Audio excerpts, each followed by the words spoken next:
never forbade Jews from making migration to the Muslim world. And there's periods where they were treated reasonably well, and then there were other periods where they weren't. I mean, in one of the North African states, the kids used to say to Jews, "Huz arba." You know, if they saw a Jew, they would say, "Huz arba," you know, shake four, and the Jew would have to do this little dance for them. It's humiliation. It's not funny. It's humiliation. It's not our religion. Prophet didn't treat people like that. You know, so Muslims we need to think deeply about these things, about our state. You know, we have so much. I mean, we call the Jews racist, and there's racists amongst them. I mean, there's some rabid racists in those settlers, but there's some rabid racists amongst our community as well. You watch some of those khutbahs. If I was a Jew watching a khutbah from some of these guys that they show on memory, we're going to نذبحهم ذبحا نرميهم في البحر نقتلهم قتلا. You know, we're going to kill every last one of you. And some Jew, you know, these guys are, their ancestors were in the Holocaust. You know, their grandfather, grandmother. So that's a real thing to them. Right? So we're against the Israeli aggression. I'm against it. We're all against it. But there's a lot of Jews that are against it as well. So don't make these blanket statements. All Jews are evil. Quran doesn't do that. Minhum al-mu'minun. Amongst them are believers. وَأَكْثَرُهُمْ الْفَاسِقُونَ. That's basically true about us as well. You know, let's be honest with ourselves. So this is why, you know, we need a complete transformation in our understanding, in our community. We have to.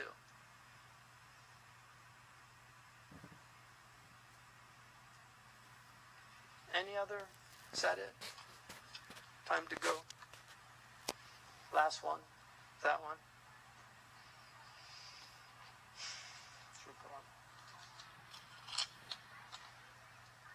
When we study the seerah of our Prophet ﷺ and the advent of Islam among Sahaba, it seems as if Islam at that time was more simple in terms of studying and applying it. The preceding scholars, rahmatullah alayhim, provide us with such vast resources to studying the deen. Why does it seem that the practice of Islam of our Prophet's time was so much simpler than the exponentially deep resources we must use today and study Islam in practice? It's a really good question. For common people, you're students of knowledge. For common people, Islam should be very simple. For Aqidah, if you really understand Ikhlas, that should be enough. قُلْ هُوَ اللَّهُ أَحَدٌ اللَّهُ صَمَدٌ لَمْ يَلِدْ وَلَمْ يُولَدْ وَلَمْ يَكُنْ لَهُ كُفُوًا أَحَدٌ. That, our mutakallimun say that negates the 8 types of kufr. There's 8 types of kufr. The قُلْ هُوَ اللَّهُ أَحَدٌ, it negates ta'addudiyya and inqisam, that God is more than one, or that he's composite. You know, that he has parts. And then Allahu Samad, that negates naqs and aib. It negates deficiency and defect. Lam yalid wa lam yulad, that negates illa and ma'luliyya. It negates cause and effect. God is not the cause of anything in a causative sense. He creates things, but there's not a cause and effect relationship. Because with cause and effect, they have to be related. Right? In other words, when you cause something to happen, there's a relationship between the thing affected and the cause. With Allah, there's no causal relationship.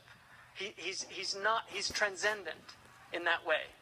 Like if I make that sound, I have to have, there's a causal relationship that connects me with the creation. Allah has no causal connection in that way. But He brought everything into existence. خَالِقُ كُلِّ شَيْءٍ. خَالِقُ كُلِّ شَيْءٍ. So that negates illa and ma'luliyah. And then وَلَمْ يَكُنْ لَهُ كُفُوًا أَحَدٌ, it negates shabih wa nadir. It negates any likeness or opposite. And so those are the 8 points. If you understand those really well, that will suffice to get to Jannah. And obviously you have to know the prophets are all true, and so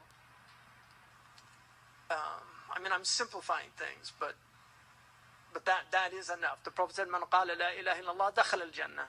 If you say that, you'll get into paradise, believing there's nothing worthy of worship except the one true.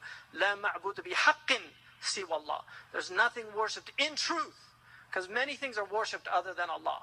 But in truth, Nothing is worshipped other than, except Allah. In truth, بِحَقٍ لَا مَعْبُودَ بِحَقٍ إِلَّا اللَّهِ. And then the akhlaq of the Prophet is not difficult. Be good to people, speak truthfully, don't steal, don't lie, don't cheat. 10 commandments. تعالوا أتلوا ما حرم ربكم عليكم. Right? قل تعالوا أتلوا ما حرم ربكم عليكم. Come and let me tell you what your Prophet your Lord prohibited from you to do. ألا تشركوا به شيئا. Right? وبالوالدين إحسانا ولا تقتلوا أولادكم من إملاق نحن نرزقكم وإياهم ولا تقربوا الزنا ولا تقربوا الفواحش ما ظهر منها وما بطن. ولا تقتلوا النفس التي حرم الله إلا بالحق. Right? ذلك وصاكم به لعلكم تعقلون.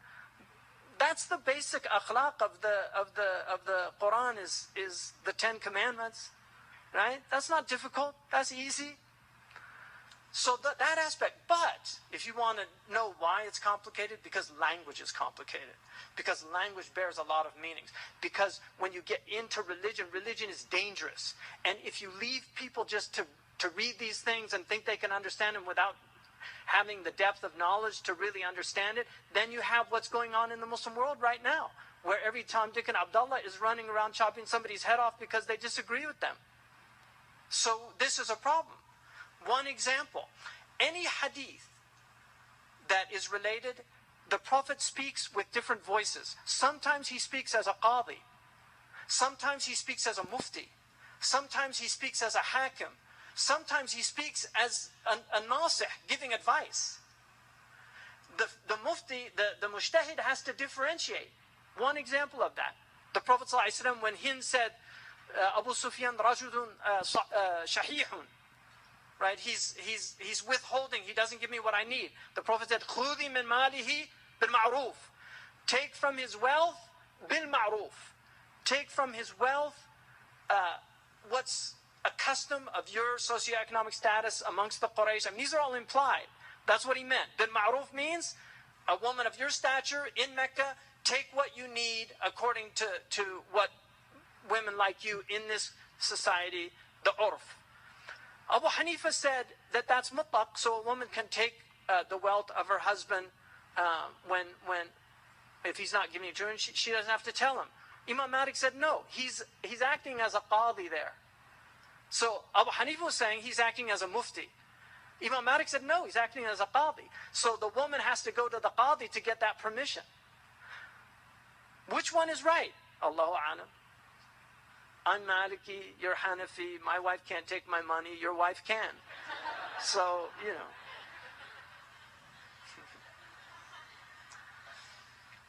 I just hand her the money, she does it all. Subhanaka Allahumma bihamdika ashhadu an la ilaha illa anta astaghfiruka wa atubu ilayk. So that is why Islam is not an easy religion. Like all religions, the Quran has many, many meanings. Arabic is a very vast language. The Prophet spoke in Arabic. His words bear a lot of different meanings. And that's why you have to study, you have to master. If you're going to be a mujtahid, if you're just going to be an abid and practice Islam, it's very simple. And you can learn it very quickly. I guarantee you could learn your religion well as an adult in 3 or 4 months if you were serious. All you need to practice your religion, you could learn it in a couple of months. Really. Maybe even less if you really worked and learned quickly. So it is simple at that level. But if you want to give fatwa, if you want to have ijtihad, if you want... No. Even amongst the Sahaba, only a handful of them gave fatwa. They were brilliant men living with the Prophet. The fatwas were... Abu Hurairah, with all his knowledge, rarely gave fatwa. And Aisha faulted him in some of his opinions. She said he's wrong about that. The Prophet didn't mean that. Aisha is one of the most important sources because she was a genius. I mean, she was mulhama. Allah gave her gifts and she was the Prophet's wife and she's our mother, but she was brilliant. So, but you can see they differed. Sahaba differed. And to learn hadith is very difficult. To learn the maratib al-hadith, to learn the sahih, the hasan, and then the usul. Imam Malik has istihsan, he has musalih al-mursala, he has sadd al-dharaya. Imam Shafi'i doesn't have those. Abu Hanifa has istislah, but not to the level of Imam Malik. So they differ in their usul. The usul are different, and Islam bears all those meanings. And that's why you have to have a lot of knowledge. Arabic is hard. Most people don't know Arabic anymore. Arabs don't know Arabic anymore. I mean, they know Darija or Amiya, but to study Arabic is very difficult. You know, I mean, if you ask Arab like Laynaru Ahdi al-Zalimin, you know, what does that mean? Why is it that way? What's Zalimin? Because one would think it would say La yanalu ahdi al-Zalimun, right? But that's not what it means. Zalimin there is maf'ulun bihi. The ahad is the that's the fa'al. You know, the ahad is what naluhu. So, you know, and there are many, many examples like that in the Quran.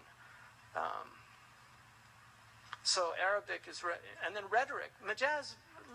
Look at the different majazat. There's people that make takfir of people because they don't understand rhetoric. You know, if you say the doctor healed me, that's not shirk. That's a type of majaz. It's called majaz mursal. It's permitted itlaq as-sabab ala al-musabbib. You can call the means the maker of the means. The Prophet is the shari' majazan. He's not shari' haqiqatan. He's not the lawgiver in reality, but we can call him the shari' because he's speaking on behalf of the lawgiver. The minister speaks on behalf of the king. You can say the minister ordered us to do this, but it's really the king that's ordering you because he represents the king. This is majazat. You know, kinaya is important. The Prophet ﷺ used kinaya in his language. He used words that meant different things. And sometimes they debate about those words, like whether it was kinaya or whether he meant something else. So our religion's vast. Qira'at are vast. Just learning tajweed, the qira'at of the 7 qira'at, that's like a lifetime. If you want to master tajweed, really master. I'm not talking about, I mean, alhamdulillah, our ulama said lahn khafi is ma'dhur, most of them, not all of them. But, you know, so if you're not getting your idgham, if you're not, but as long as you're not making grammatical mistakes and you're pronouncing with the huruf properly, but you don't know the mustahaq, because every letter has a haq and a mustahaq. You know, to master that, there's people that spend several years until they really get it down to perfection. And amongst the Sahaba, there were those that were better than others. So just learning qira'at is not easy to master that. Allah yubarak fikum. It's late. Assalamu alaikum.